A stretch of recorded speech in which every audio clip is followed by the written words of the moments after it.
Kwaziwai vateereri, tinomuchingamidzai kuchirongwa The Second Coming of Christ chamunopiwa naPastor Gift Rhodzi vekuNorth Zimbabwe Conference of the Seventh-day Adventist Church pamwe chete namufundisi Caston Betera vekuEast Zimbabwe Conference of the Seventh-day Adventist Church. Mustudio nhasi tina Proclaim Rhodzi ari kutiisira musign language. Mufundisi kwasai vateereri. Vateereri tinokuchingamidzai kuchirongwa.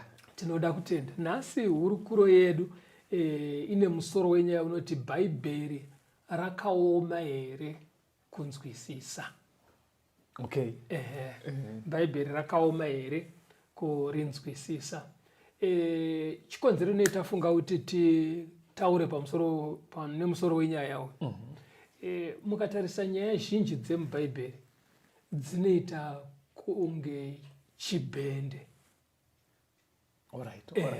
Dzinoita sekunge dzinoomera, dzinoita sekunge zvirahwe zvinototsvaga kududzirwa. Pamwe pacho dzinoita kunge dzakapesana zvekuti hazvinyatsokubude pachena. Saka ende unoona pamwe zvinoita kunge mifananidzo inototsvaga kuda kududzirwa. Saka ndofungwa yatoda kuti titarise nhasi pamusoro wenyaya kuti rakaoma here bhaibheri. Tiverengere John 5 vhesi ya 39. John chapter 5 verse 39. Munonzvera magwaro nekuti munoti upenyu husingaperi munahwo maari. Ndiwo anondipupurira ini. Jesu ari kuti pamunoverenga bhaibheri, kosi chiri kunzi magwaro ibhaibheri. Zvikanzi kana muchiverenga bhaibheri rinotaura nezvangu. Bhaibheri rinotaura nezvaJesu. Saka kana muchiverenga bhaibheri, zivai kuti muri kuenda kunonzwa zvaJesu. Saka nyaya dzemubhaibheri dzinofana kudzoka pana Jesu. Saka makamboona here kuti mukurarama chero kune vanodzidza kuzvikoro hakuna munhu anganzi anoziva zvese. Aiwa, hakuna. Every area of life hazviite. Handiti wazviona chero dzinonzi nyanzvi vanonzi vana godoboro vakadzidza vaya haazive zvese muupenyu. Saka zvinodaro nekubhaibheri. In other words, muri kutoti hazvibva zvanyatsoita kuti munhu abva anzi azivirura twese. Hakuna nyanzvi ingabva yaziva zvese zvemubhaibheri. Asi kunyange zvakadaro, bhaibheri ishoko raMwari rinotaura nezvaJesu. Apo ndapanzwa. Ipapo pajeka. Tiverengere 2 Timothy 2 verse 14 kuenda pa16. 2 Timothy chapter 2 verse 14 kusvika pa16. Uvayeudzire zvinhu izvi, uvarayire pamberi paMwari kuti varege kuita nharo zvisina maturo, zvinongoparadza vanonzwa. Shingaira kuti uzviratidze pamberi paMwari uri munhu wakatendeka, mubata asingafaniri hake kunyadziswa, anonyatsa kururamisa shoko razvokwadi, nzvenga kutaura kusina hanya naMwari, nekuti vacharamba vachingonyanya pakusanamata Mwari. Saka tanzwa kuti bhaibheri rinotaura zvaJesu. Yes, ipapo tapanzwa. Takuyambirwa manje kuti kana muchiverenga bhaibheri, muchidzidza bhaibheri, hazvidi mweya wenharo wekungokakavara. Handitozvona zviya zvekuti kana umwe achitaura achitsanangura umwe anoita kunge akagara nekademo kekuti abva atema poindi yacho achiwisira pasi. Hazvidi kuti kana muchidzidza bhaibheri kukana munhu aine mibvunzo, mibvunzo haisi kurambidzwa, because mibvunzo kutsvaka kunzwisisa. Ndo panzi shingaira. Handiti wazvona, nharo ndo dzakaipa. Nharo ndo dzakaipa, asi kushingaira uchinyatsokuita nemazvo, kutsvaka dudziro netsanangudzo, izvo zvazvirambidzwe. Saka asi zviriko zvekuti vanhu vangatoita nharo here? Uzoti kuna vamwe vanongonakirwa kuti kuzviya zvekuti ndakamunyisa akasimuka anyarara. Handiwo mweya unofanira kuitwa pakudzidza bhaibheri. Haridi izvozvo. Kana muchidzidza bhaibheri roda kuuya nepfungwa dziya dzekuti Mwari vari kumboti kudii. Saka mirai ndikumbire vateereri ipapo. Vateereri, sezviri kubuda muchidzidzo chatiri kufamba nacho, pamuri kutonzwa chidzidzo chino ichi, imwe approach inotodiwa naMwari pakudzidzwa kwebhaibheri, zvigadzirirei kusava nepfungwa yenharo.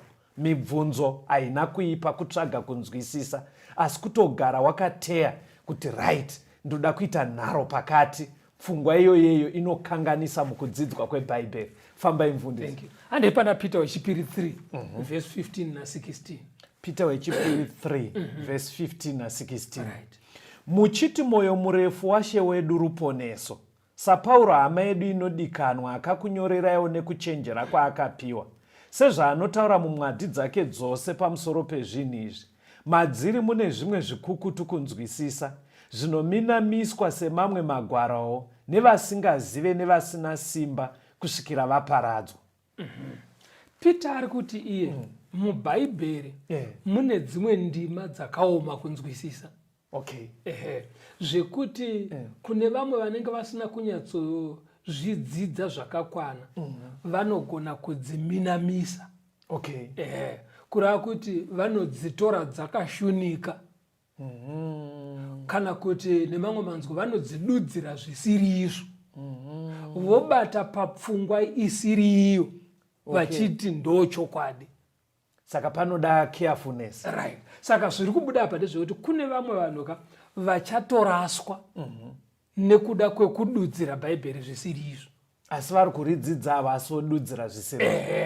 Zvekuti pakupedzisira vachatoraswa nekuda kwedzimwe ndima dzavakabata zvisiri izvo.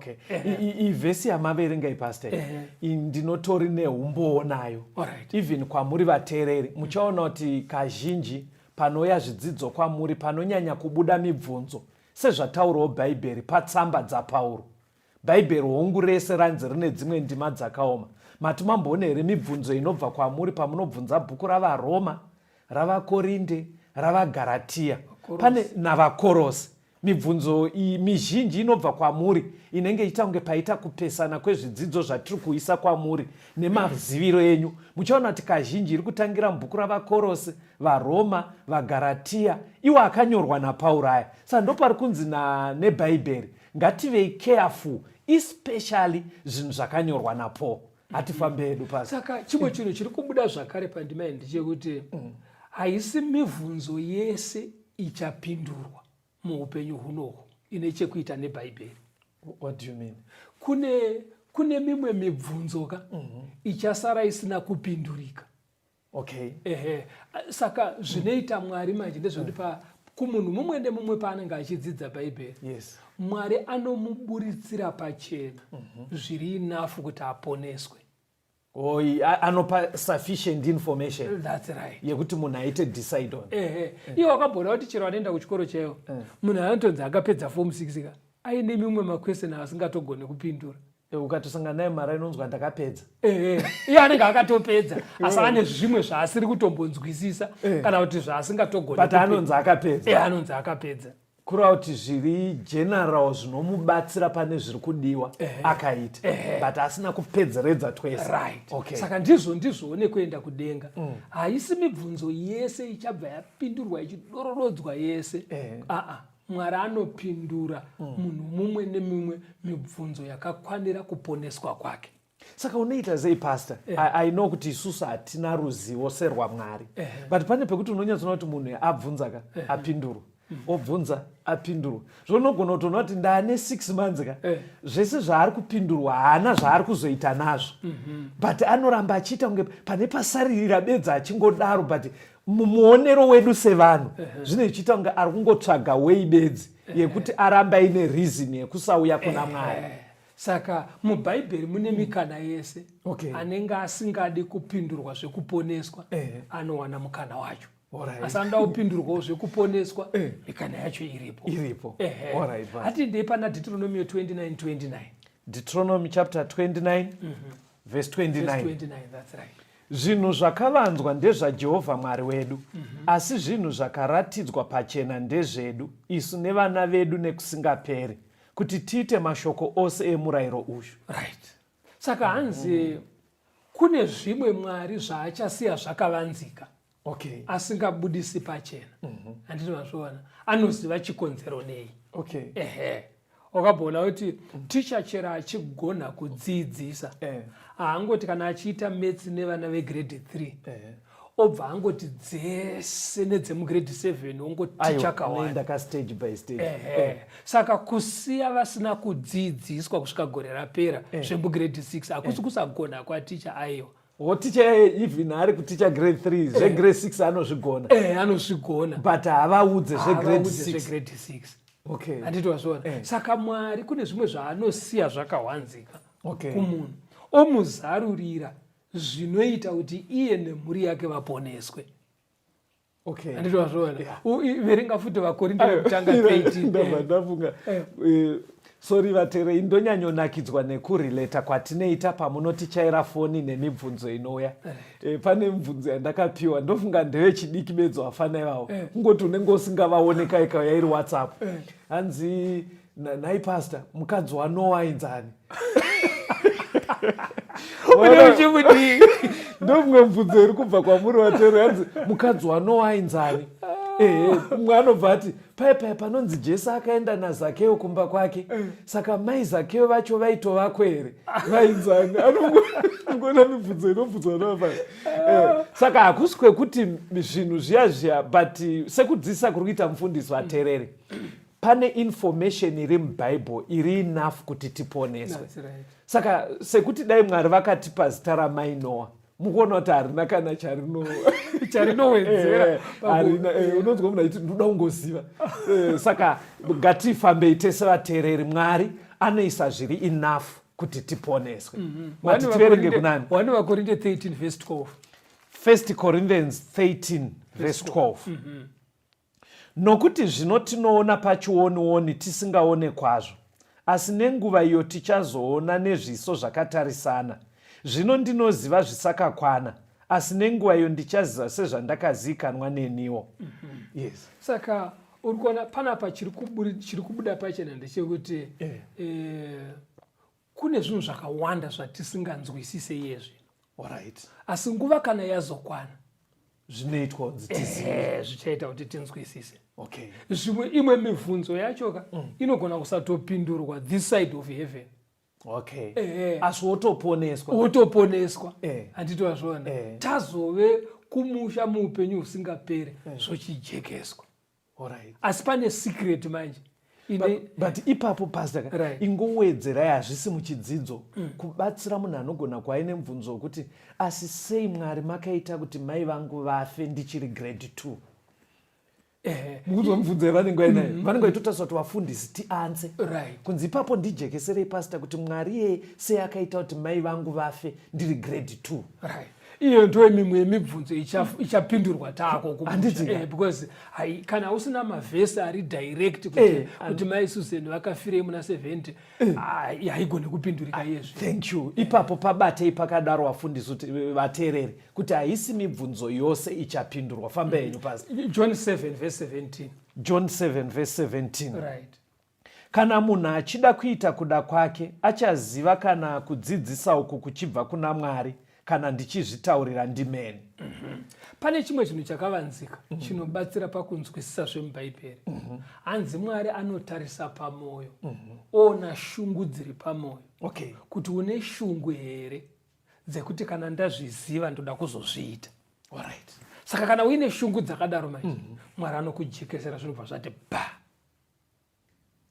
zvinova nekuti aona zviri kutsvakwa nemwoyo. But kune vamwe vekuti chero akazviziva haanei nazvo. Kune vamwe vanhu vasina shungu dzekuita zvinodiwa naMwari. Mwari anongosiya wakadzima. Chero ukadzidza so unotoona vamwe vachibuda ndadzamirwa ini. Asi iwe unenge uchingori mubvunzo after mubvunzo. Ende Mwari haapindure mibvunzo yako zvinoita kuti unzwisise. Nekuti ari kunyatsoona kuti pamwoyo pako hapana shungu dzekuzvirarama. Hazvisi zvinobva zvabatana nekuti unenge uchingobvunza zviri zvekutsvaga futi nharo dzangotaura dziya. Saka Mwari anoverenga mwoyo. Saka muchidimbu vateereri, ini sofa zvandabata kana paine pandapotsa munondigadzirisa vateereri, pabuda pfungwe yekuti mukudzidzwa kwebhaibheri zvikuru zvichataurwa nebhaibheri rinotaura about Jesus, rinotidzosa, rinotinongedzera pana Jesu. Kana richidzidzwa kuna Timoti kwanza hapadi kuti munhu auye aine pfungwa yekuita nharo. Hazviite zvakanaka kuti unzwisise bhaibheri. Ndobva pabuda imwe pfungwa yekuti kunyangwe richitaura zvaJesu kudai hazvizi zvese zvinobva zvaipiwa information. Rine information inobatsira kuti munhu aponeswe. Ndizvo zvakaita. Ndobva mati mimi mukudzidzwa kwaro hazvizi zvese zvinoti ba. Asi Mwari anoita achizarura zvichienderana nestage yavari. Then mufundisi wapesana nenyaya yekuti asi chakakosha mwoyo wako kuti uri kumboda here kuziva nezvaMwari. Mwari akaona mwoyo wako uri kushingaira kuti ndoda kunyatsonzwisisa zvaMwari ndiponeswe, hanzi Mwari anokuzarurira. Ndasamaraiza zvakanaka. Togona kumbonzwa kamwe.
Tinomuchingamidzai zvakare vateereri tichienderera mberi nehurukuro yedu. Bhaibheri rakaoma here kurinzwisisa? Yes, Pastor. Alright. Handei pamberi timboverenga zvakazarurwa 14 vhesi ya12. Zvakazarurwa 14 vhesi 12. Right. Ndipo pane kutsungirira kwevatsvene vanochengeta mirayiro yaMwari nekutenda kwaJesu. Alright. Panapa imwe pfungwa iri kubuda ndeyekuti kuti tinzwisise bhaibheri. Yes, Pastor. Zvinoda kutsungirira. Zvinoda kuzvimisira. Okay. Kutodecide.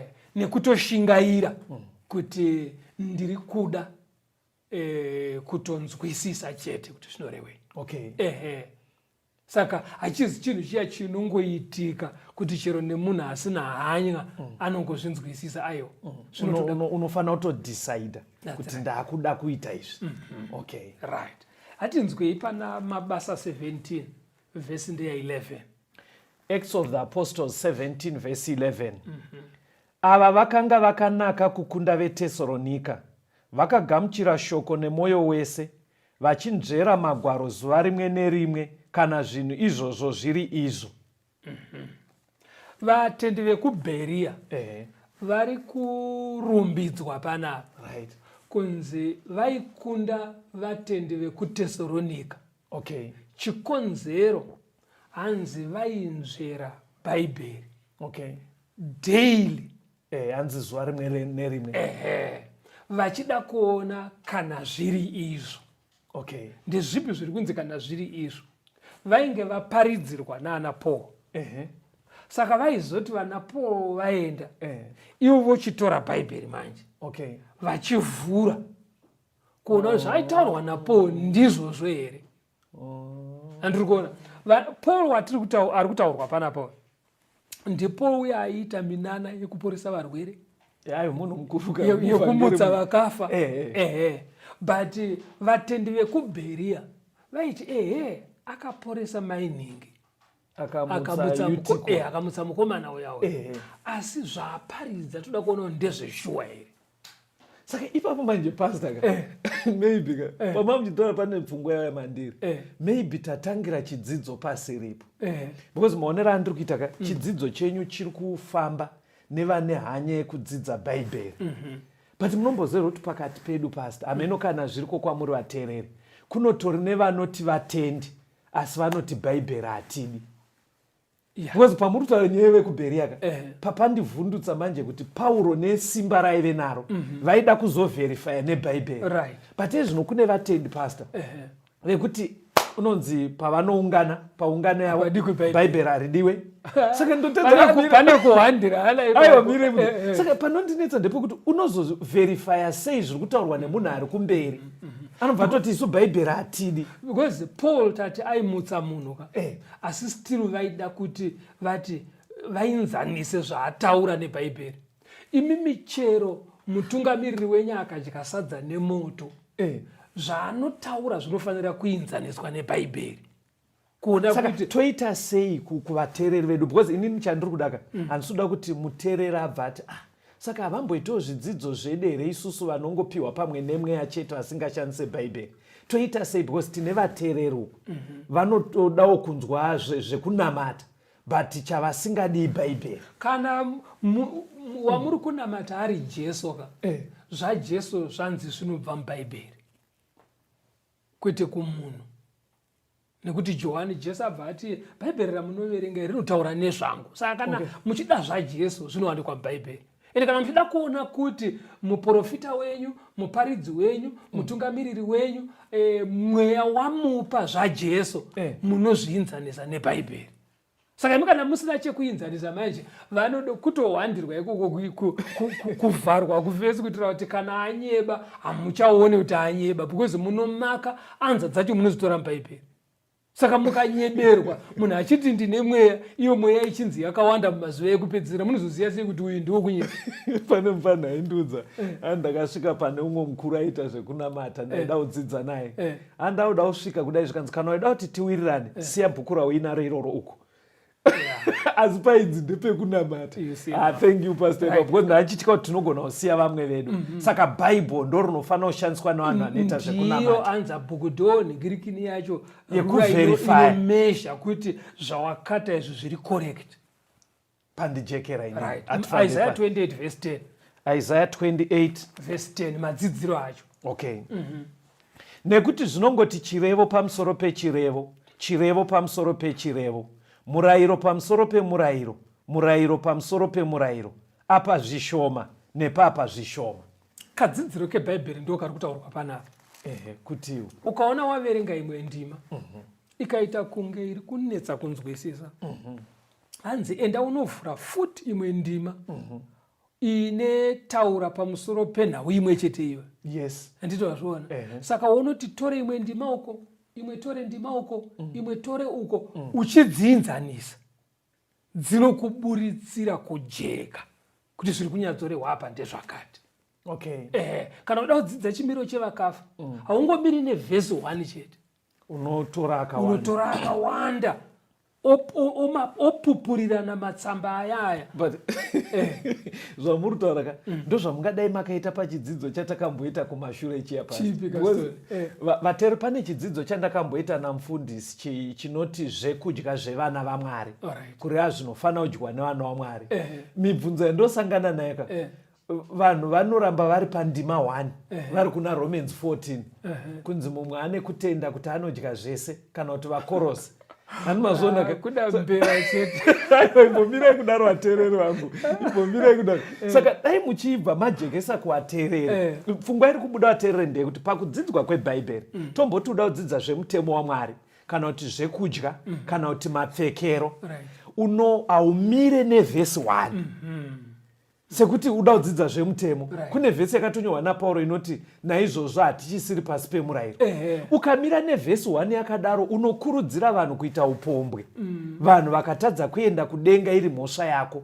Unoedzanisa ndima dzakawanda dzinotaura nezvemutemo woona kuti conclusion iri kubuda ichiti kudii. Zveshuwa vanhu vanobva kuti aiwa inga zvakanzi chekudya achisvibise naJesu 1.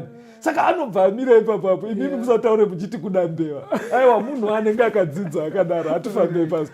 Ita kuna vaFilipi 2 vhesi ya 13. Philippians 2 verse 13. Nekuti ndiye Mwari unoita mukati menyu kuda nekuita nokuda kwake kwakanaka.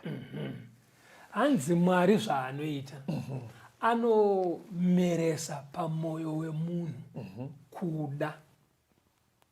Will, eagerness, willingness. Right. Obva apa futi munhu iye simba rekuita zvakanaka zvinodiwa naMwari. Saka urikuona pane he gives the will and the power to do zvinodiwa naMwari according to God's will. Okay. Handiti wazvaonaka. Saka Mwari kana munhu usingadi manje kuita zvinodiwa naMwari haana chikonzero chekukupira simba racho. In other words, iri kudzoka pamwoyo nyaya. Antangaona kuti mwoyo uri kuita sei. Saka kana usiri kuda manje unogona kuti uchidzidza Bhaibheri wotobuda nekurasika imomo. Asi waridzidza. Because hauzi kuda kuita zvinodiwa naMwari. Saka Mwari ko apa maybe pamwe hazvisi muchidzidzo menyu right. Munongogona kubatsira here vateereri wekuti anenge aitoti pastor Bhaibheri ndinoverenga ndinombotraya mazuva ese pastor but kuti ndinzwisisa hapana kana chandinombobata asi ndinotoverenga mufunge ndinotoriwo naro right. Chinodiwa manje kumunhu akadaro ndechekuti Bhaibheri haringoverengwe sekunge uri kuverenga muchadura novelation. Okay. Unototi Mwari ndakunoverenga zvaJesu. Okay. Ndinoda kunzwisisa zvinodiwa naJesu kuti ndiite.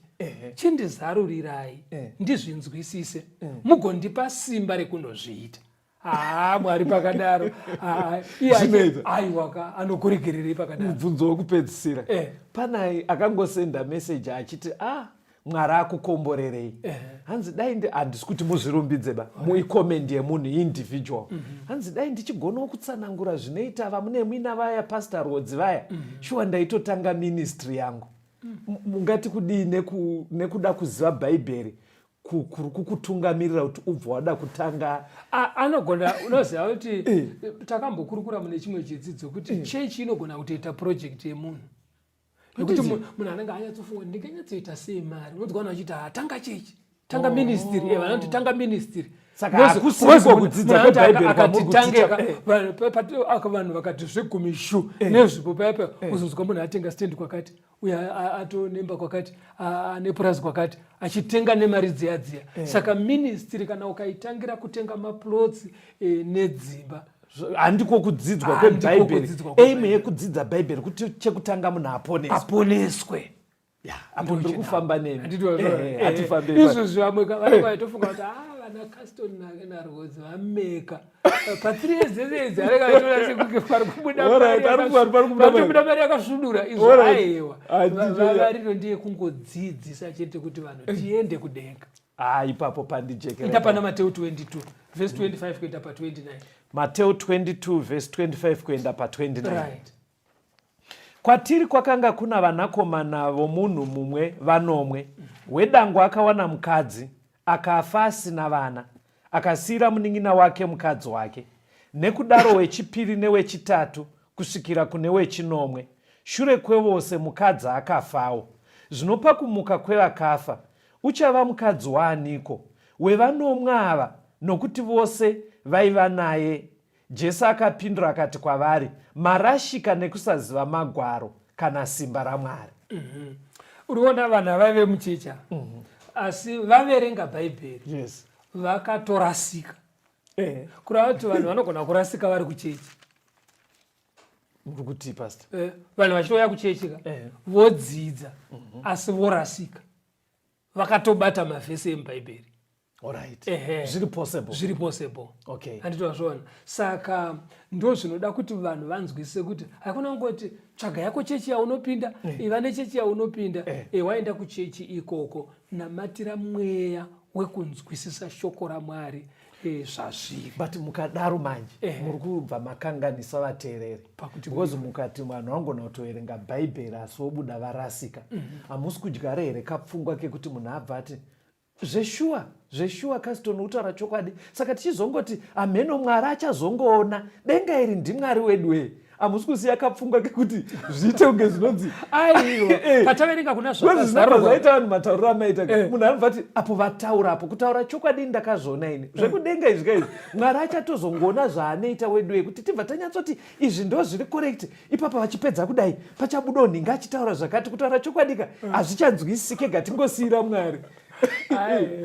Vanhu hanzi vaparidzi vanofanira kutowanda vakasiyana siyana, kuitira kuti vane hanya, vane shungu dzekuponeswa zvinyatsokujeka kuti aiwa ninga akataura asi chokwadi ndechichi.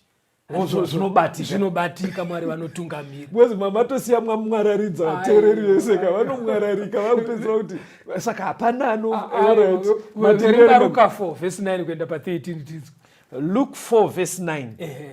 Akaenda naye Jerusarema akamuisa pachiruvi chetemberi akati kwaari, kana uri mwanakomana waMwari uzviisire pasi pano, nokuti kwakanyorwa kuchinzi ucharayira vatumwa vake pamusoro pako kuti vakuchengete pamaoko avo, vachakusimudza kuti urege kugumbusa rutsoka rwako pabwe. Jesu akapindura akati kwaari, kwakanzi usaidze Ishe Mwari wako. Dhiabhorosi akati apedza kumuidza kwose akamusiya kusvikira imwe nguva. Uri kuona panapa Satani auya kuna Jesu. Ari kutomukoterawo bhaibheri. But Jesu fortunately aiziva magwaro, akapindurawo futi nebhaibheri. Handiti wazviona. Saka panapa pfungwa iri kubuda ndeyekuti kana Satani akauya kuna Jesu feya zvinoda kuti vateeri vake kunogona kutomuka pastor kana muprofita. Tangai. Satani akauya kuna Jesu feya nemavhesi. Saka kunogona kutoita vateeri vaSatani, ari pastor, ari muprofita, ari muparidzi kana mudzidzisi, anotovhurawo mavhesi asi pfungwa yaari kusimbisa iri yaSatani. Handiti wazviona. Because Satani ane mavhesi anogona kutoshandisawo asi ari ekutsausa. Handiti wazviona. But Jesu akarambawo kutsauswa ari pamavhesi, kuda kuti vateeri vaJesu chero vakavhurirwa mavhesi afemerwa naSatani vanofanira kuramba vachishandisawo mavhesi vachifemerwa nemweya waMwari. Unoziva kuti Jesu akanzi kana uri mwana waMwari shandura matombo aya achiite chingwa. Iye ndobva anyatsoona kuti suggestion iri kubva kuna Satani. Sure ndine 40 days ndisina kudya, but zviri nani ndiwedzere rimwe day nenzara pane kudya chingwa chasugestwa naSatani. Handiti wapabata. Saka ifungwa ipi inobuda panapa ndeyekuti unogona kududzira bhaibheri kana kunzwisisa magwaro zvinounza chingwa patafura. Handiti wapabataka. Asi kana ari mwana waMwari, chingwa icho chine chisina kubva kuna Mwari, but wadudzira mavhesi zvekuti kwauri kuuye chingwa. Ndiwe wangotaura emaministiri yekuti munhu anotanga ministiri kuti muhomwe mufute. Handiti wazviona. Saka hatingati kudzidza bhaibheri kuchibva kuna Mwari kwemhando yakadaro. Alright. Ndekukuwanisa chingwa. Saka unozoona vanhu vakuti hatichaziva kuteera. Kana uchida kuteera Mwari zvakajeka mubhaibheri. Kana usina hanya nazvo, verenga Mateo 19 tisati tanzwa kambo verse 3 kuenda pa8.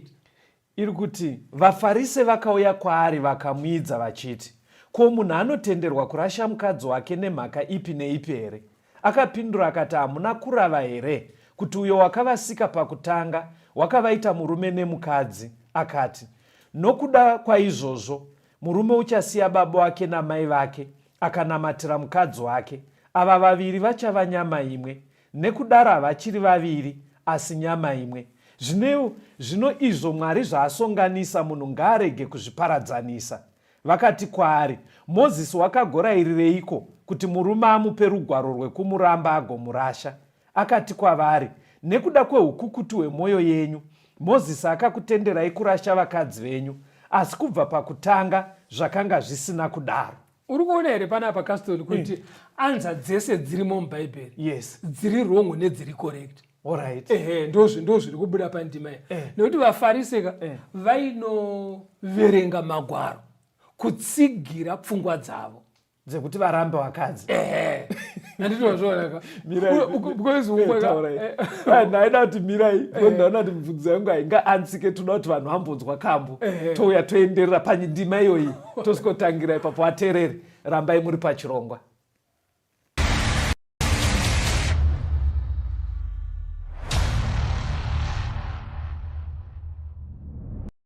Jesu anoda kuponesa iwe, ndizvo akakufira paKalvari, kuti zvivi zvako zviregererwe, uwane mukana weruponeso.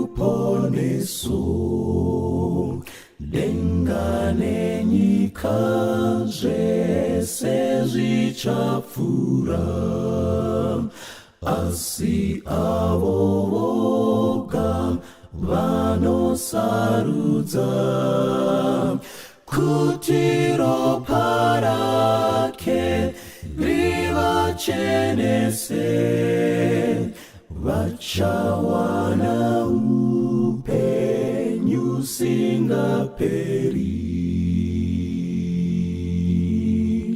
Sarudzo ndeyako,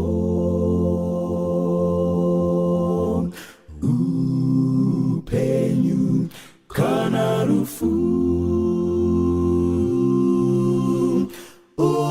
uchazofara ukamugamuchira, uchazochema ukamufuratira. Sarudzo ndeyako,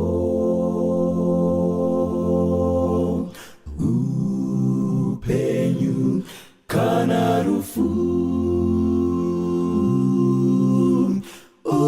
uchazofara ukamugamuchira, uchazochema ukamufuratira.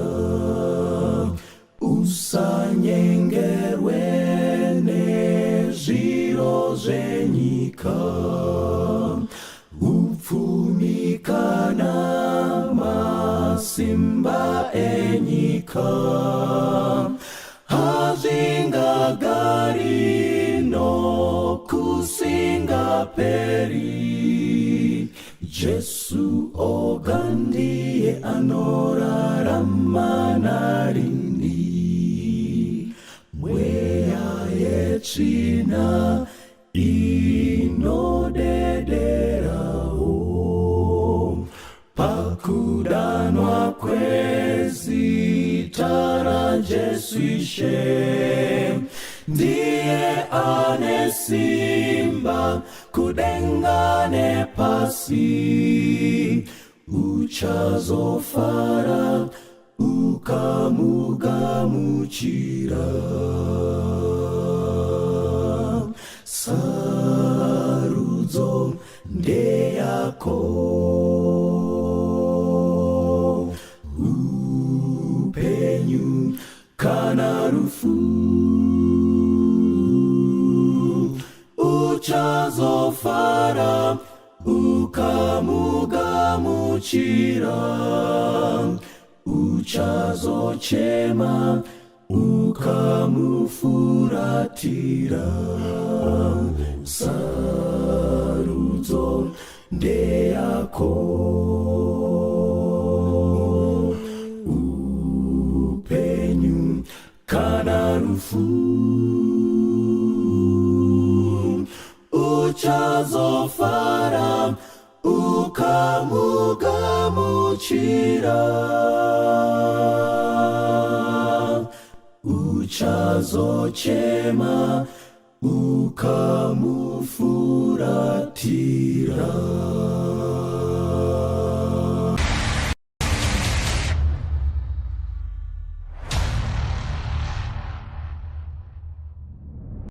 Tino muchingamidza vateereri tichienderera mberi nehurukuro yedu. Bhaibheri rakaoma here kurinzwisisa. Ungati une mubvunzo Mwari aivati haurambe mukadzi kana marorana. VaFarisi ndobva vakotawo kuna Moses kuti ainge akatipa gupuro urambe munhu.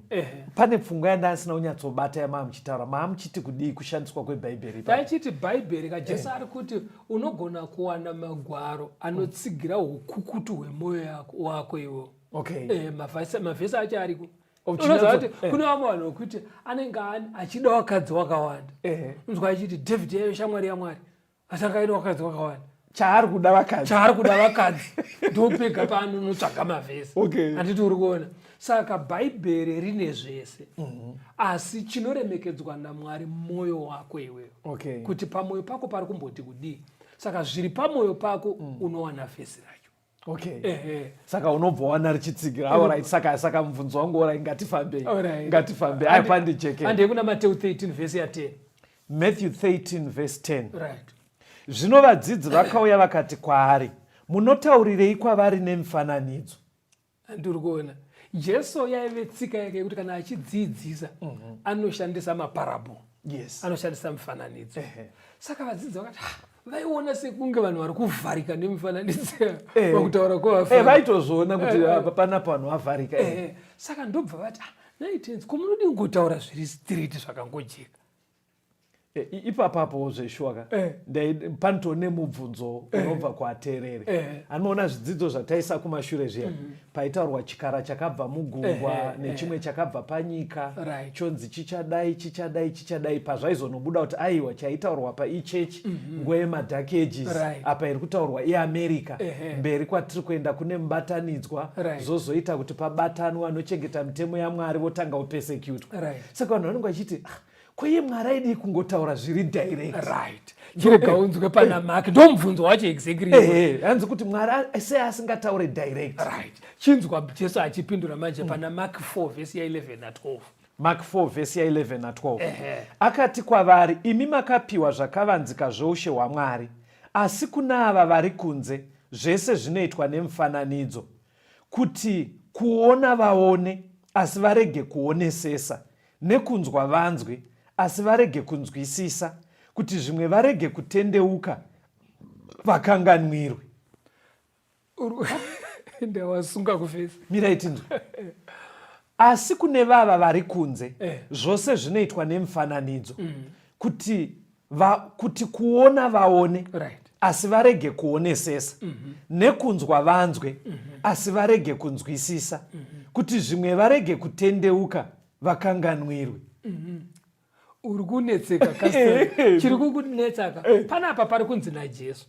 Imimi vakomana, mwoyo yenyu ine shungu nezvaMwari. Munoda kuponeswa. Saka chero zviri mumufananidzo, mifananidzo yacho haikuremerei kunzwisisa. Zvinongokujekerai. Asi kune vamwe vari kuuya kuchechi, pamwoyo pavo havana shungu dzekurarama sezvinoda Mwari. Havanei neruponeso. Saka zvinoitwa iri mifananidzo.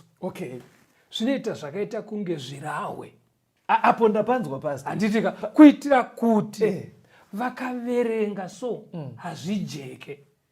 Because zvikavajekera vanotendeuka. Ndopane mubvunzo wangu pavhesi riya kuti hanzi nebhaibheri ka zvikavajekera vanobva vatendeuka voponeswa. Handizvo zviri kudiwa naMwari. Right, chimira uone. Enda kuna Genesis 24. Aiwa manzwa here apo bedza. Ndapanzwa even titori muno mustudio ka tinotoriwo neshungu dzekuti dai vanhu vanzwa ka vatendeuka ka. Asipo ponzi zviri kuitwa mufananidzo kuti vamwe kuti vasatendeuke. Otherwise vakatendeuka vangaponeswa. Ndosaka ndiri kuti hakusi kuvharira vamwe. Chienda pana Genesis kaston unononoka. Uwane mhinduro. Maybe amunanzwa zvandiri kubvunza. Ndiri kuita kunge Mwari anovharira vamwe panze. Chimira unzwe chikonzero chacho. Genesis 24 verse 11 kuenda pa14. Genesis 24 verse 11 to 14. Akafugamisa mangamera kunze kweguta patsime remvura nenguva yemadekwana, iri nguva yaibuda vakadzi kundochera mvura. Akati, Jehovha Mwari watenzi wangu Abrahamu, ndifambise henyu zvakanaka nhasi muitire tenzi wangu Abrahamu ngoni. Tarirai ndimire patsime remvura, vakunda vevanhu veguta vobuda kuzochera mvura. Zvino ngakuitwe kuti musikana wandichati kwaari, nditurirewo chirongo chako ndinwe. Kana akati inwai henyu nemangamera enyu ndichaanwisawo. Ngaave iye wamakatsaurira muranda wenyu Isaka. Naizvozvo ndichaziva kuti makaitira tenzi wangu ngoni. Right. Uyu muranda waAbrahamu. Yes. Atumwa naAbrahamu. Kunzi enda kwahama dzangu. Unotsvagira Isaac mudzimai. Ndobva aenda. Yes. Asvika Mesopotamia. Akaenda patsime. Nguva yaicherwa mvura. Saka ndobva anamata. Asungirira mangamera ake. Ndobva anamata. Zvikanzi Mwari, inini ndauya kunoku kuzotsvaga mudzimai watenzi wangu. Imimi ndimunonyatsoziva anofanira kuroorwa naIsaac. Saka ini zvandichaita ndakamira panapa. Ndichati anenge achera ndoti ndokumbirawo mvura ndinwe. Anenge andipa ndikamwa. Kana ariye mukadzi waIsaac wamuri kuda kuti aroorwe naIsaac, ndobva ndaziya, ngabve ati ndichakupa imi nemangamira enyu. Ndobva ndaziva kuti ndiyo. Pararaitika. Zvino chifunga kudai so Caston. Tomboti dai chidaidziro chakafanoenda kuMesopotamia. Kuti kune murume ari kuuya atumwa naAbrahamu. Abrahamu yakapfuma we. Kuzotsvagira mwanakomana wake mukadzi. Asi zvaachaita achasvikomira kutsime. Okumbira mvura. Anenge amupa yekunwa plus nekunwisa ngamera dzake ndiye waachatakura uenda naye. Kuti dai zvakafanoziviswa vasikana vekuMesopotamia vai. Hausi kuona kuti chero varoyi kana pfambi aigona kutongouya onwisa mangamera. Because unenge uchizaka kuti condition yacho kunwisa mangamera nekupoyo mvura. Anditi wapabata. Kuroorwa hakuna kumboipa. But danger yazvinazvo manje ka. Uyu muranda uyu aigona kutozoenda nemuroora pfambi uko. Kana muroyi. Saka ndo zviri kutaurwa paya panzi zvinoita kunge madimikira. Kuti chero vakaverenga mifananidzo yacho havazvinzwisise. Nechikonzero kune vamwe vanouya kuchechi. Alright. Muri kuti Mwari iwe yake yekuscreena. Ndokavara kacho iri kutsaura vari feki. Kuti kuna vamwe vanenge vachingoda denga asi Mwari havadi. Vada kunoita muroora waAbrahamu. Right. Even dziri pfambi vari varoyi. Right, handiti wapaona. Saka kana asina hanya nekuponeswa pamwoyo pake. Akanzwisa zvinofanira kuitwa kuti munhu aponeswe, ozviita. Mwari haana excuse. Saka mabva mandifungisa mumwe muteereri wandaitaura naye. Akati no, zvimwe zvese izvo zvamuri kudzidzisa izvo zviri kundiconfusa. Ingondiudzai kuti tapadhuze zvakadii. Jesu auda kuuya here. Ndikati munoenda kuchechi kupi? Zvikanzi handiende kuchechi ba. Ndoda kungozwa kuti time yapapi manje. Kuita kuti kana atoswedera ndobva ndajamba. Handimazono. Ndosaka muri kuti panoscreenwa. Iwe yekuscreena. In other words, vateereri, kana ndabata mufundisi zvakanaka, vari kuti dzimwe ndima dzemubhaibheri dzakanyorwa ari maparable, ari madimikira, chiri chiprofita chiri mumasymbols nezvimwe zvinoitwa kunge zvisinganzwisike, iri wei yaMwari yekutoscreena, kuziva kuti vakawanda vazhinji tinongoda ruponeso asi Mwari wacho hatimude. Saka kuzviviga kuya kuitira kuti musawane pane anza, because vazhinji murungoda anza, but kustada metsi dzacho hamudi, kutomboenda kuchikoro hamudi, muruda kuzongopiwa answer sheet monyora maanza ari correct. Saka Mwari anovanza izvozvo. Wanda pabata. Inzwa mumizemuzotorwa kuna vatongi Judges 12 verse 4 kuenda pa6. Judges 12 verse 4 to 6. Inobatsira panyaya iyo. Inobatsira futi pakuti nemhaka yezvichiitwa mufananidzo. Right. Asi muzopindura kuti sei tiri kutodzisa zvimwe zvemufananidzo zvikunana zvakazarurwa zvinoita kunge zvakaoma. Right. Judges 12 verse 4 to 6. Ipapo Jefta akaunganidza varume vese veGireadhi akarwa naEfraimu. Varume veGireadhi vakakunda Efraimu nekuti vakati, muri vanhu vakatiza kuna Efraimu imi vaGireadhi, muchigara pakati paEfraimu nepakati paManasa. Ipapo vaGireadhi vakandogarira mazambuko aJorodhani paiyambukira vaEfraimu. Zvino kana mumwe akatiza kuna Efraimu akati, nditenderei kuti ndiyambuke, varume veGireadhi ndokuti kwaari, uri muEfraimu here? Kana akati kwete, ipapo vakati kwaari, zvino chiti Shiboreti. Iye ndokuti Siboreti, nokusagona kureva kwazvo. Ipapo vakamubata vakamuuraya pamazambuko aJorodhani. Nenguva iyo vaEfraimu ane zviuru zvine 42 vakaurawa. Saka vaEfraimu vanga vadenhana naJefta. Yes. Jefta achitungamirira vaGireadhi. Saka ndobva vayambuka Jorodhani kuenda kuna kuGireadhi kunorwikisana naJefta. Ndobva varohwa kuya ndobva vakurirwa. Vakati ngatitizei tidzokere kumusha. Kudzokera kwaEfraimu. Saka vaGireadhi manje vakabva vamhanya Jorodhani rwizi rukuruka. Jordan River. Waisayambuka nepese pese. Saka vaEfraimu vakabva vamhanya kumazambuko. Kana kuti kati kumabridge. Kumabridge kunoyambuka nevanhu. Ndopa vakanovagaririra ipapo. Saka vaiti vakaona ari kuuya achimhanya akati ndinoda kupfuura nzi uri muEfraimu oti aiwa. Wanobva aita kunge wekwaGireadhi.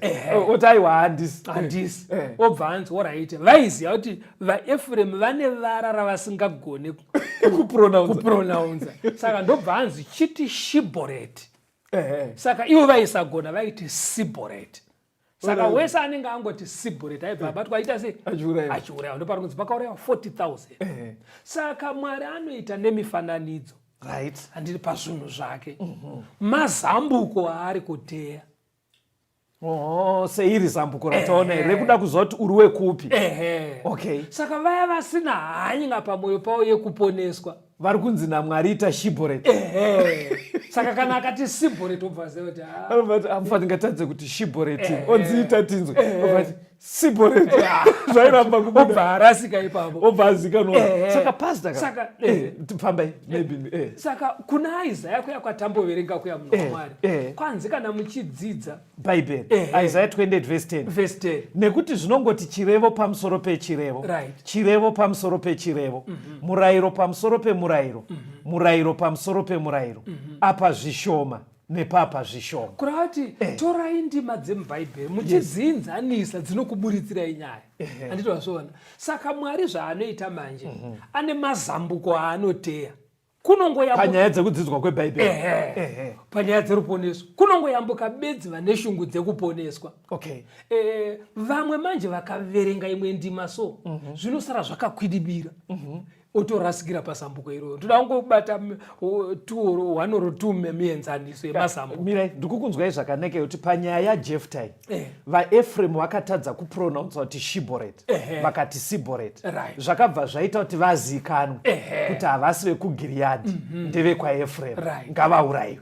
Saka imi muri kuti Mwariwo ane kudzidzisa kuri mubhaibheri kwekuti dai aiuya nhasi okubvunza anza dzaunopa dzinotomudza kuti haasi ekupona ndizvozvo unobva wabata unobva watorasikira ipapo.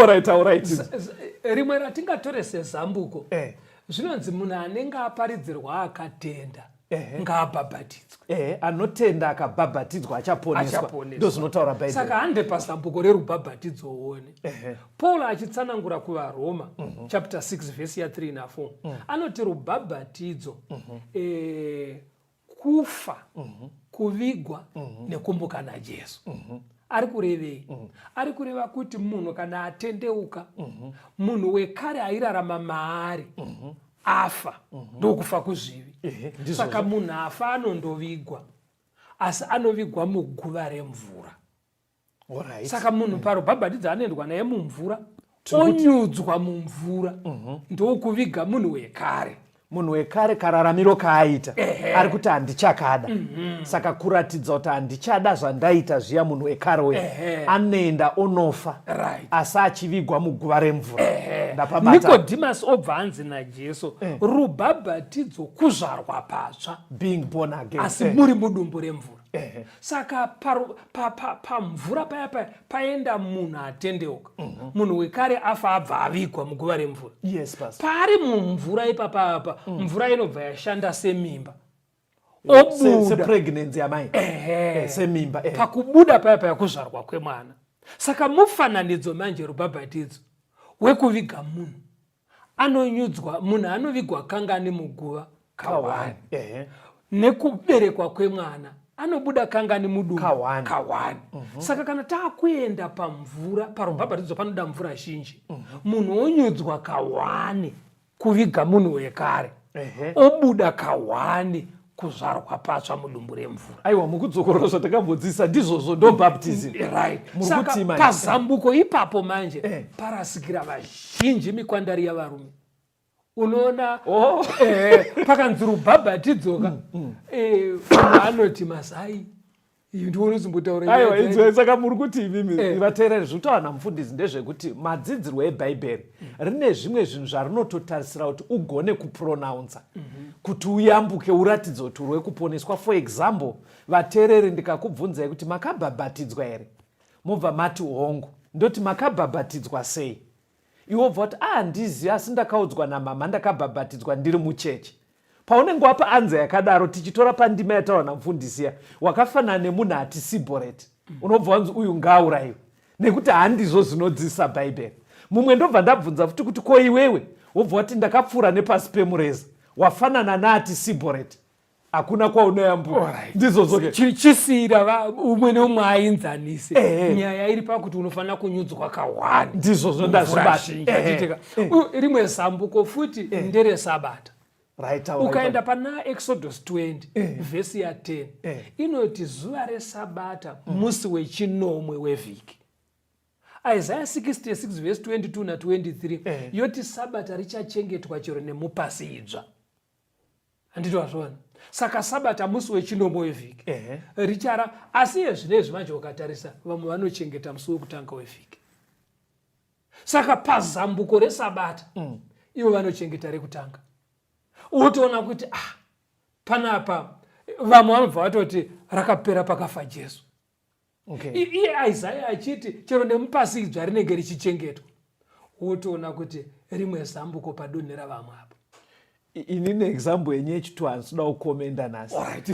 Siyandikupei imwe tisati taura.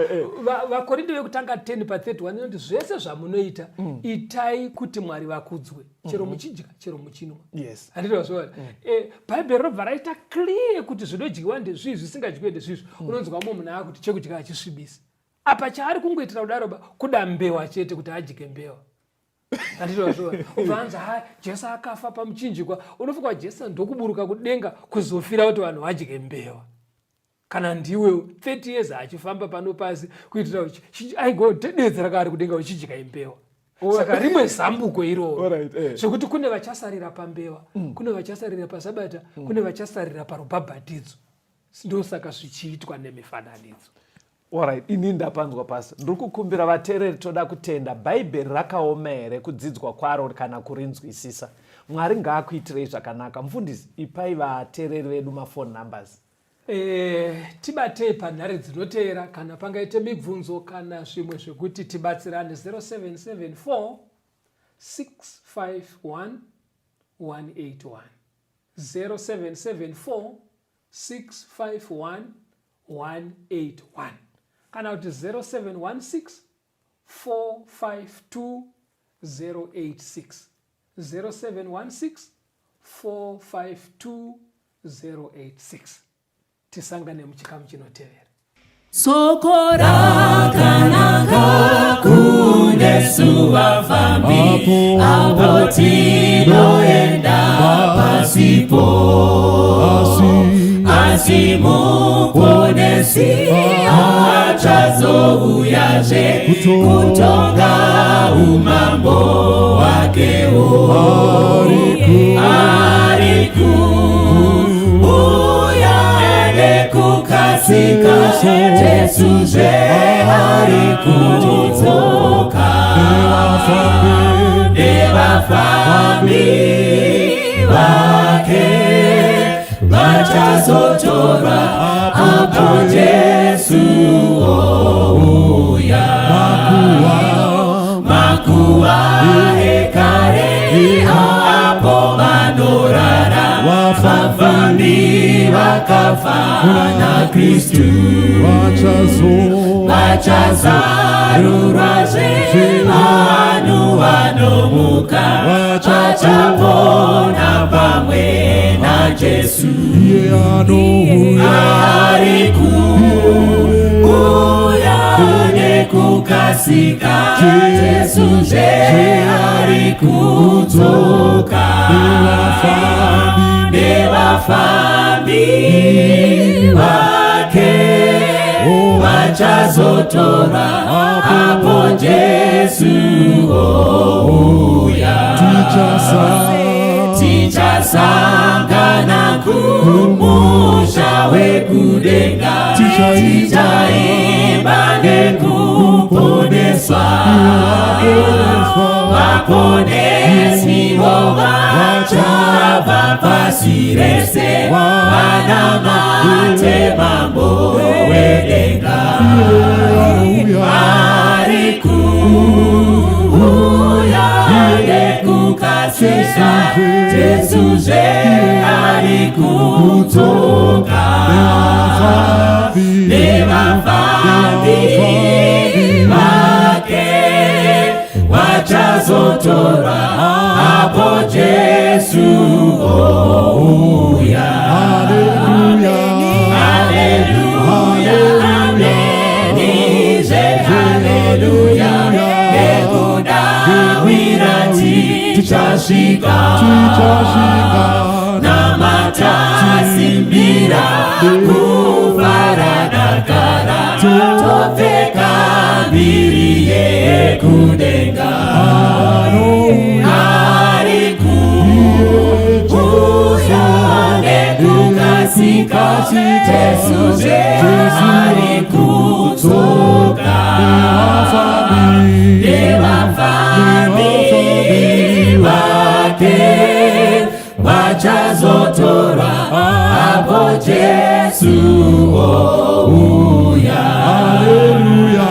Haleluya amenize haleluya Nekuda wirati tashika Na matasimbira kufaradakara Topeka biriye kudenga Ariku uyane kukasika Jesu je ariku toka Dewa fambi wake Wachazotora Apo Jesu ouya